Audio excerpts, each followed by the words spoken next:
Adif ha adjudicat el contracte de construcció de l'estació ferroviària de l'Alcúdia de Crespins, amb un pressupost d'1.415.378,42 IVA inclòs. La unió temporal d'empreses integrada per les companyies Peico, Belver Proyectos Técnicos i Sureli Consulting definirà tant la construcció d'un nou edifici de viatgers com la remodelació i ampliació de la platja de vies d'aquesta estació. L'oferta de les mercantils ha rebaixat lleugerament el preu de partida del projecte, que es licitava per 1,8 milions d'euros. L'actual estació està situada en la línia d'Ampli Ibèric València-Xàtiva, en la línia C2 de la xarxa de Rodalies de València.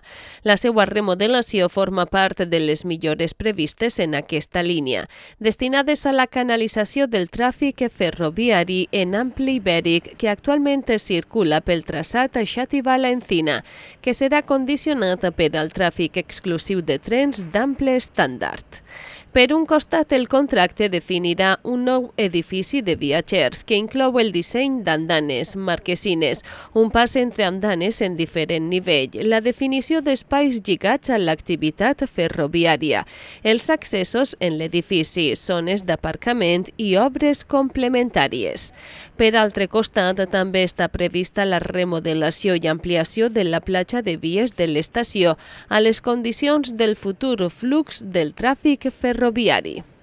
L'actuació, a més, contribueix a la consecució de diferents objectius de desenvolupament sostenible, com el número 9, que fomenta el desenvolupament d'infraestructures fiables, sostenibles i de qualitat, així com l'11, que busca proporcionar accés a sistemes de transport segurs, sostenibles i accessibles dins de la seva meta general d'aconseguir ciutats inclusives, segures, resilients i sostenibles.